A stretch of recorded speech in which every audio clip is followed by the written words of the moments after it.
Hey man, thanks for checking out Billy the Kid Adventures. Join me as I visit some of my favorite London pubs, starting here at the Queen's Larder.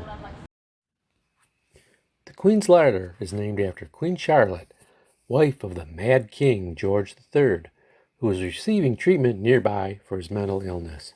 The Queen assisted in the nursing of her husband by cooking for him and rented a small cellar, aka larder, beneath the pub where she kept special foods for him.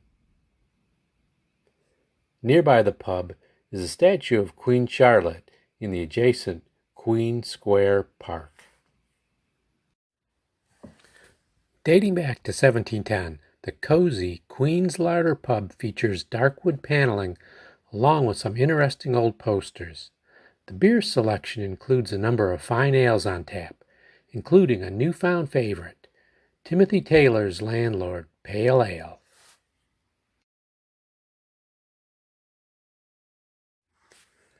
Along with enjoying Timothy Taylor's Landlord Pale Ale at the Queen's Larder, came to relish Piper's cider vinegar and sea salt crisps, potato chips to us Americans. Along with classic pub grub on their food menu, spam fritters caught my eye.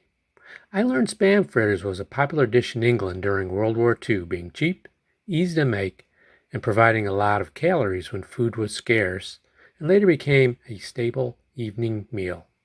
The spam fritters we had at the Queen's Larder were light, crispy, and delicious, and definitely added to our pub pleasure.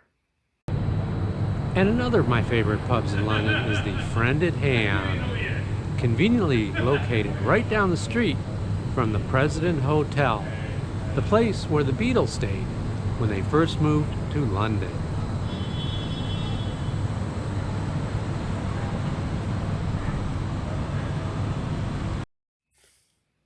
Here's a quick look at the nearby President Hotel and the Fab Four themselves taking a stroll outside the hotel.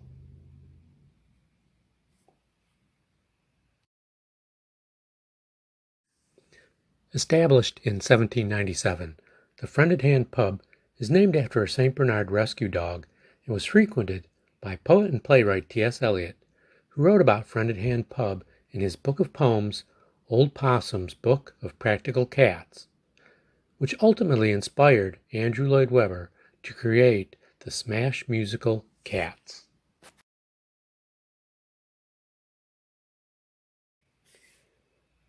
Hate to admit, I've never seen Cats, so can't really speak to being a fan, but I can speak to being a fan of the Camden Town Pale Ale from London's Camden Town Brewery. With its Victorian darkwood decor, the Friend at Hand pub, seen here on a quiet Sunday near closing, combines the feel of a welcoming pub with that of a sports bar, based on the numerous TV screens available to watch sporting events. With the recent nice weather, we sat outside at one of the Friend at Hand's pub side tables. Their half-kilo barbecue wings from their small plate selection was our favorite to go along with my Camden Town Pale Ale, which we enjoyed on more than one occasion. Cheers. Located in the aptly named Lamb's Conduit is the Lamb Pub, an elegant, well-preserved Victorian pub. Dating back to the 1720s, the Lamb is located near the former residence of Charles Dickens, who would often frequent the pub per the folks at the nearby Charles Dickens Museum. While visiting the Lamb, I enjoyed a Young's Original, their most popular drink, turning 190 years old this year. Along with Young's Original, the pub rotates their other 7 cask ale pumps, so guests have an opportunity to taste a variety of locally made beers. And here's our congenial barkeeper perfectly pouring my Young's Original pint from the tap. Another great thing about the Lamb is their secret garden out back, the perfect place to chill out, and, in our case, a wonderful spot to enjoy their great tasting fish and chips along with my Young's Original.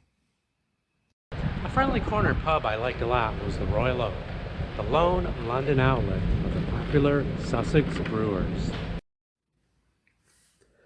The Royal Oak is a quaint brick Victorian corner pub that has been proudly restored to how it would have been in the 1850s. The pub's traditional look, feel, and friendly atmosphere make you feel right at home if you stop in for a pint.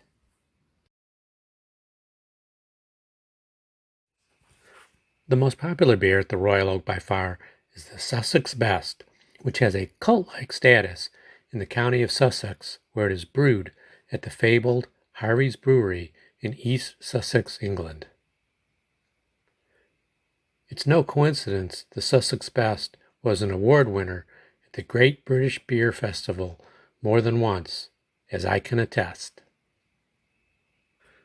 The Royal Oak has the feel of a charming Victorian corner pub, and as it is owned by Sussex brewer Harvey's, the pub also features several other Harvey's classic brews like Mild, which is always on tap and was the most popular beer in Britain during World War II and is today very hard to find.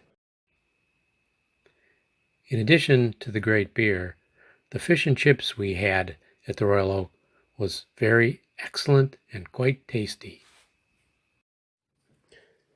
Hope you enjoyed seeing a few of my favorite London pubs.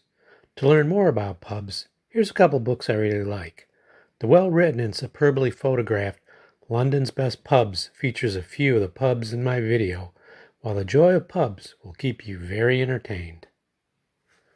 Also want to mention CAMRA, the esteemed organization whose mission is to promote and advocate for the production, availability, and consumption of quality real ale, while supporting the preserving pubs as a part of the UK's cultural heritage. A noble mission indeed. Glad to say I'm a member. Thanks again for checking out Billy the Kid Adventures. For more adventures, check out my video featuring some cool London rock and roll sites, along with my graphic novel, Hey You Punks, about growing up on Cleveland's gritty near West Side. Links are below.